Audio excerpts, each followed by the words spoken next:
Now, moving from product to go to market, and I know this is a point of a lot of interest, especially for US India cross border founders, right?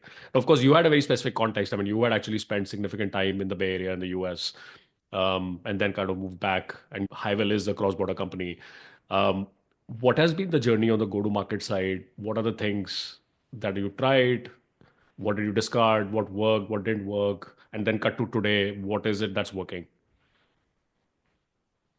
Let's see, this is a very loaded question. I'll try to keep it as short as I can. But the general advice is if you are building in India for global, go only for the US customer. Don't sell in India. Your India ICP is not your US ICP. That doesn't apply to Highwell. The reason because we are a DevTool startup.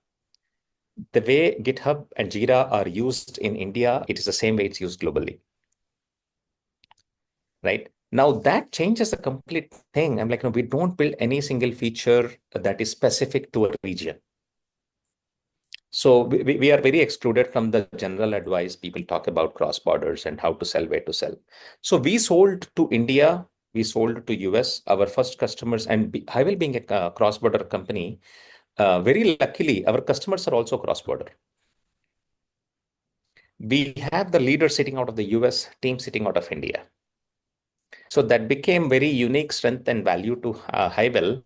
And when I'm in India, I meet the influencers here. And when I'm in the US, I meet the decision makers who are having the highest pain point.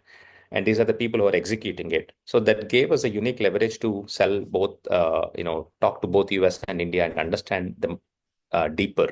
So that is how we have developed. And today, we for us selling in US versus India is not very different unless you meet the person or something is unique.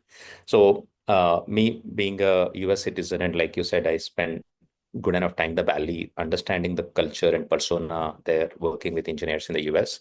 It became relatively easy, I would say, uh, compared to anyone else who wouldn't have lived there and understand the persona better.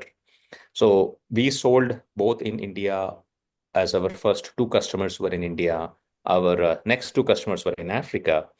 And then we had customers in the US. And we also have customers in the Europe region. That's great. Help us understand the funnel a little bit better, right? In terms of how does a customer journey happen with Hivel? What is the sales motion? What's the marketing motion? Is it inbound, outbound? Help us understand so the GTM motion, especially for kind of a Hivel kind of context, which is still dev tools, engine productivity, but targeting more enterprise-ish, mid-market kind of motion. Yeah, see, we are relatively in all aspects, we are a new category. Right. This did not exist like 5 years before. Some solutions like Hivel did not exist before that. Problem existed decades before. Right. Now, people are not coming in searching online to see, hey, give my developer productivity software tools or software engineering intelligence is what Gartner and G2 calls them. Right. So when people are not searching online, you cannot go inbound. That is why we have chosen outbound as our first target. And when we did outbound, it is a completely pain point based outreach.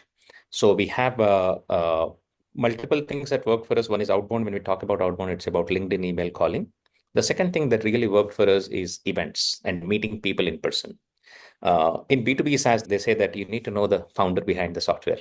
You need to know the person building it, right? So that's helped us. And we made enough emphasis to make sure we meet people in person and explain and understand the problem. It is beneficial, mutually beneficial. We get to learn the insights about the real problem as we are building out, and also we get to build the trust and relation with the engineering leaders, DOs, VPs, founders, CEOs, and all.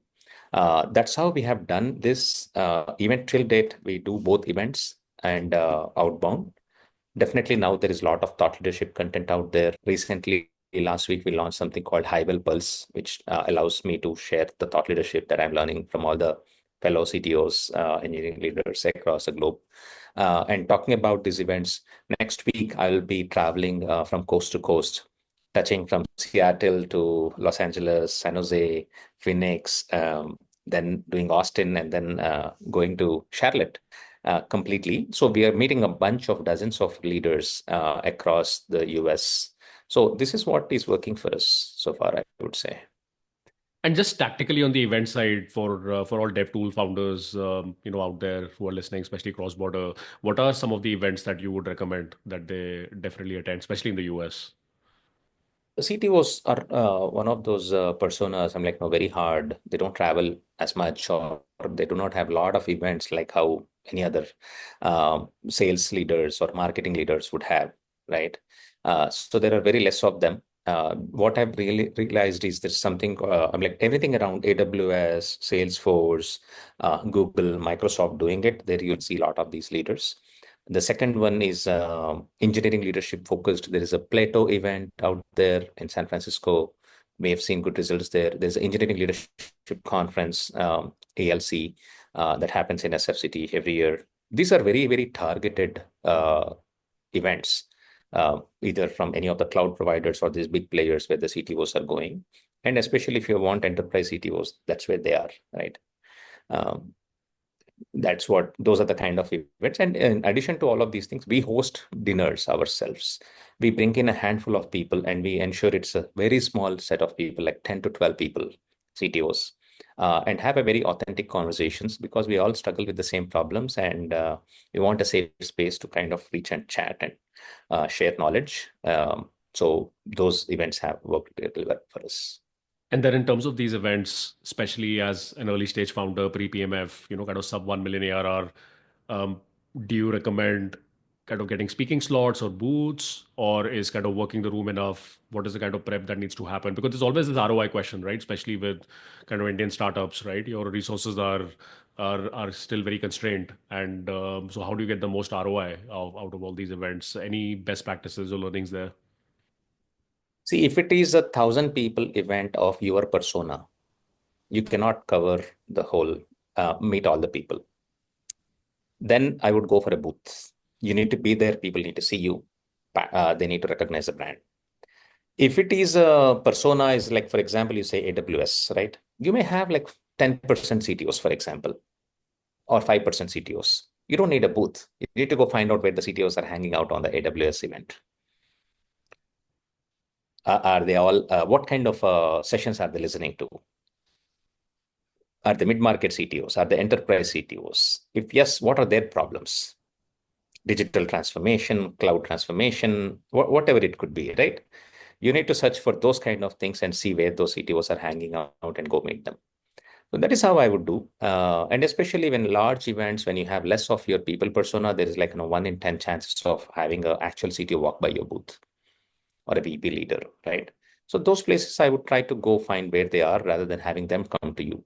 And then I think there's one question I want to definitely ask you, which is around structuring the sales org, right? And this is again, I think your advice will be very relevant because you actually come from a non-sales background. You are an engineering leader and you have been an engineering leader. So I'm sure it was a very new domain to you.